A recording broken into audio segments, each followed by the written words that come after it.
The following presentation is made possible by a grant from the South Carolina Hospital Association Foundation.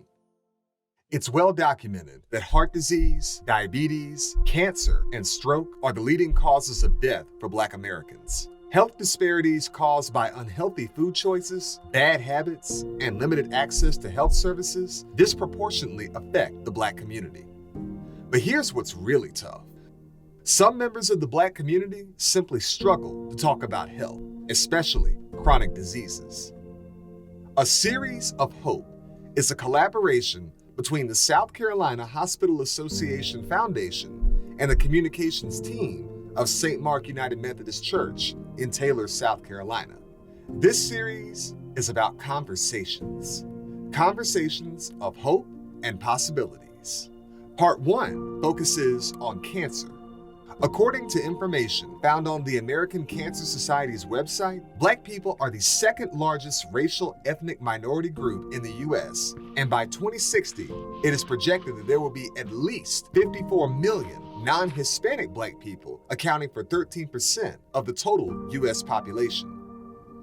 Now, here are a few disturbing facts. Black people have the highest death rate and shortest survival period of any racial ethnic group in the U.S. for most cancers. Prostate cancer is the most commonly diagnosed cancer among Black men. Breast cancer is the most commonly diagnosed cancer among Black women.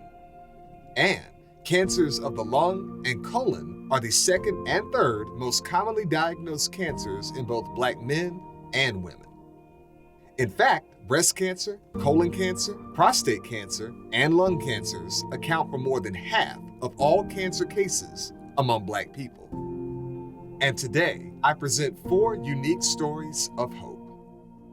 God makes provisions.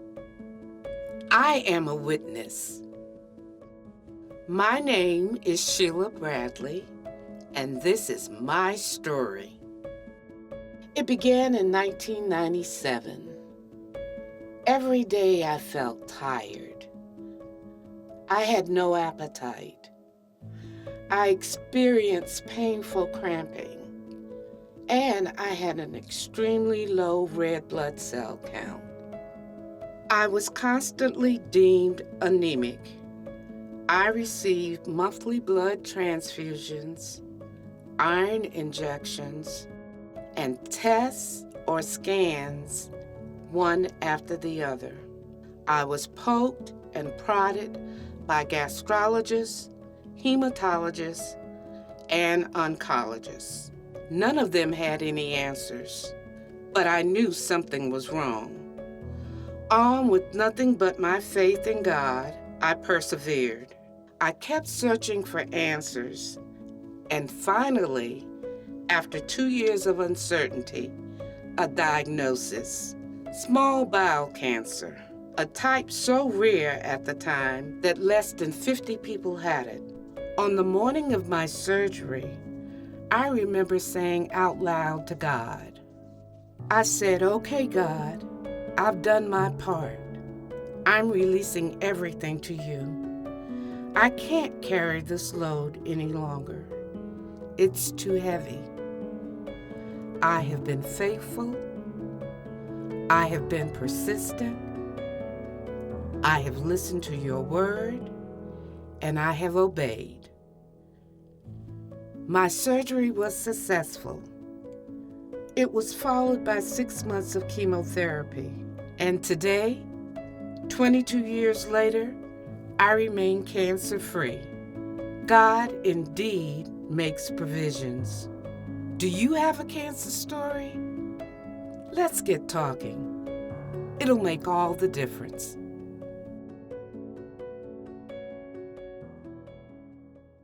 My name is Solomon S. Bradley, and by nature, I am a very private person. Sharing my feelings, especially about a cancer diagnosis, is not something I ever expected, and I never expected talking about it to come easy, but here I am. My story began with me taking part in a prostate cancer awareness workshop and screening, sponsored in part by my fraternity, the Greenville alumni chapter of Kappa Alpha Psi Fraternity Incorporated. The goal was to increase awareness about prostate cancer in the Black community. Turns out there was nothing routine or casual about my involvement. About a week after the event, I received a postcard in the mail letting me know my test results were abnormal. I was encouraged to follow up with my doctor, which I did. What followed was more tests and news that I had a higher than normal PSA level. Then came a biopsy and a diagnosis of prostate cancer. My doctor laid out my treatment options, and then it was my turn to do my homework and decide which treatment would be best for me. I spoke with friends in the medical profession. I spoke with other men about their treatments and their success. I took an active role in my care and treatment. At the time, I didn't know of any family history, but once I shared my diagnosis, I discovered that my Uncle Bill also had a diagnosis. With the support of my family, my friends, my faith, and my pastor, I took prostate cancer head on and I beat this dreaded disease. This journey has taught me the power of advocacy, not only for myself, but the community. If you have a story, share it with your family and your friends. If you have a family member willing to share their story, listen. Let's start talking. It will make a difference. My name is Rosalind Weston, and in the spring of 2015, I was diagnosed with stage 3 invasive ductal carcinoma. In other words, breast cancer. After 2 surgeries, 8 rounds of chemotherapy, and 33 rounds of radiation, I was declared cancer-free, what some call a survivor, but I much prefer the title conqueror. Over the next few years, I would spend as much time as I could telling my story to anyone who would listen, family, friends, even strangers. You see, I never once considered that my cancer was just about me having cancer, but rather it was and is about me sharing my journey. A journey of faith, hope, and love in an effort to help someone, anyone, coming behind me. In the fall of 2019, life threw me another curveball.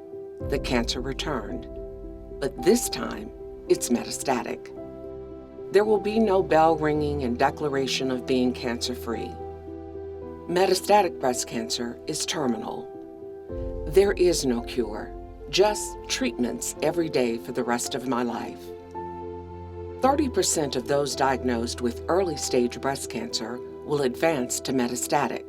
For Black women, the news is even more daunting. We die from metastatic breast cancer at a rate 40% higher than any other ethnic group. This kind of prognosis might stop some people, but for me, it's a clarion call to action. I am determined to spend the rest of my life not just being treated every day. I am doing whatever I can to make a difference, to change the narrative, to create a world where metastatic breast cancer is chronic, not terminal, where a fair and equitable amount of breast cancer research dollars are spent on metastatic breast cancer research, where Black women are not dying from metastatic breast cancer at a rate 40% higher than any other ethnic group. Join me in making it happen. Let's get talking. It'll make all the difference. And here's one story of hope from Gene Smith. While visiting my cousin on the campus of South Carolina State University, I threw a quarter in front of a moving car filled with some of the prettiest women I've ever seen. And he yelled, "Hell, baby!" They stopped. And according to Gene, after a brief conversation, He arranged a date with, as he put it, the finest one of all. I guess you could say I was a bit of a playboy back then. And his wife, Kappa, of 21 years, says he's still a bit of a playboy, but he isn't tossing any more quarters. Gene says his life has been challenging at times, but what he's learned over the years is that some of the most powerful prayers of all come from others. He knows because when he received a diagnosis of colon cancer, it was the prayers of others that helped guide him through. After graduating from Tennessee State University, Gene began his transition into adulthood like so many other young people. He got his first job, but his lifestyle was carefree. He didn't eat great, didn't exercise much, never went to the doctor, and oftentimes was without health insurance. Gene was living the life, or so he thought. Fortunately, with age comes wisdom. I had a good sense to marry a beautiful wife. One good decision that would change his life, and mostly at her urging, he began to eat better, exercise more often, and see his doctor for regular, routine age-related checkups, like a colonoscopy. One of those routine colonoscopies resulted in a not-so-routine diagnosis of colon cancer. Gene immediately sought treatment that included surgery, but no need for chemotherapy. I was one of the lucky ones. His colon cancer was found early, and Gene learned a few valuable lessons like, be attentive to your health. Don't take for granted that tomorrow is promised, because it's not. And most of all, don't underestimate the power of prayer. Gene says his experience with colon cancer actually taught him how to truly pray, not only for himself, but for others. So here's a tip from a retired playboy. Listen to your body. Do what you must to take care of it. And if you can help someone else by sharing your story, Do it. Let's get talking. it'll make a difference. After hearing those personal stories of hope, the message is clear. Communication is key. Talk with your loved ones about your health. Share your family's medical history with each other. Talk to your doctor. And most of all, schedule those life-saving tests and screenings. Make it happen now. Let's get talking. It'll make all the difference. Greetings. I'm Reverend Telly Lynette Gadsden, affectionately known as Pastor T, and I serve as the senior pastor and spiritual coach of St. Mark United Methodist Church, the 911 of Taylor, South Carolina. It gives me great joy to celebrate the series of hope.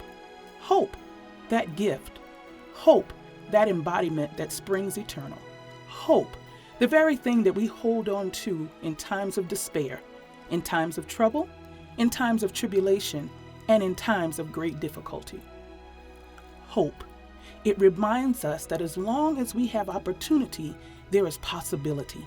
So let us continue to hope together in this series of hope, as we speak truth to power to those diseases and diseases of the body, as we give God thanks for the opportunity to be empowered, inspired, enlightened, and blessed. Amen.